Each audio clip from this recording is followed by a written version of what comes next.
In Privacy Watch, old tweets may be revealing very specific details about Twitter users' locations.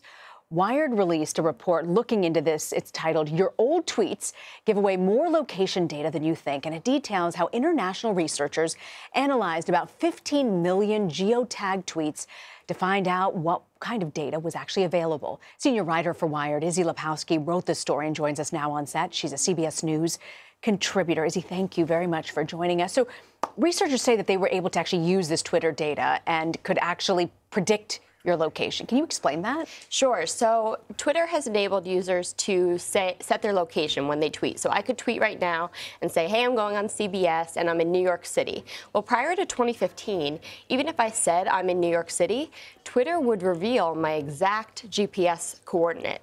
And I wouldn't know that, and you wouldn't know that if you saw the tweet. But any developer with access to Twitter's API would be able to see that.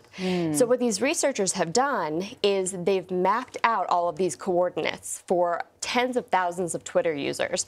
And they look at the clusters of coordinates and they say, is this a big cluster? Maybe that's the person's home. And they do an analysis to determine whether it is. They were able to predict where you live with more than 92% accuracy. Yeah. 92% accuracy? It's crazy. That's wild. And it's not just your home. They were also able to infer all types of sensitive information, religion, sexuality, different things by determining, have you visited a strip club recently? Have you visited a mental health clinic? All this sensitive data that people really wouldn't want out there, they were able to infer with really high accuracy.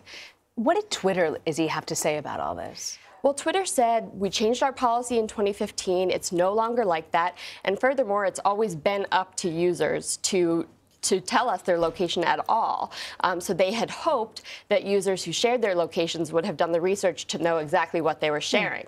But I think we as a culture are really past the point of expecting people to do that kind of research on the back end. We want default settings that protect people's privacy proactively. So Twitter basically said, if anybody has a problem with this, go into your privacy settings, delete your location data, and it will all disappear. Because the problem is, even though Twitter changed this policy in 2015, this research didn't start until well after that, meaning all of that data is still there today. So if you have shared location data on Twitter, you might want to go in and think about deleting it.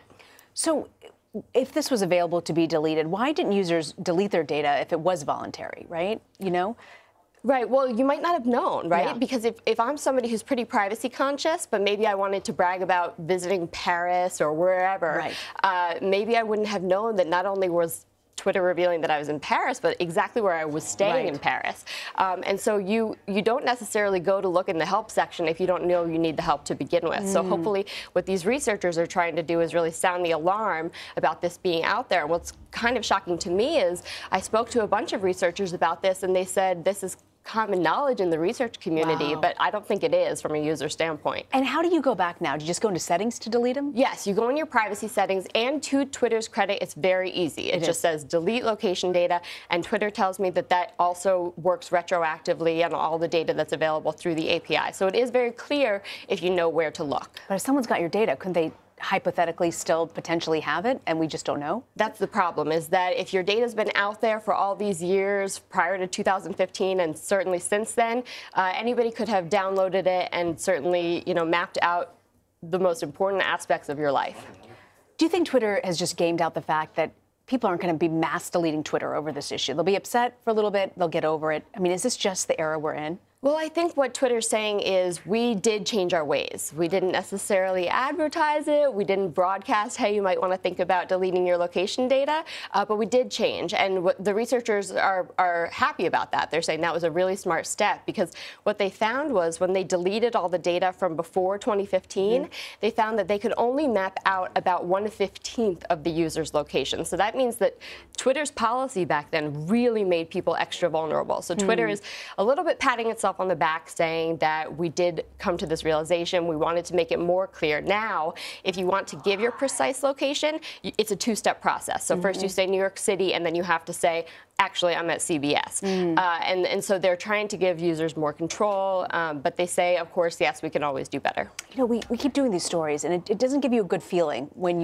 you realize how much info they have on you. Exactly, and of course, it's not just Twitter. And this tool that that the researchers developed could be used on any set of location data. And I think what we learn from a lot of reporting is that there's a whole lot of location data out there. The city of Los Angeles is suing the Weather Channel app for allegedly collecting and sharing a lot more data, selling a lot more data than they were letting on.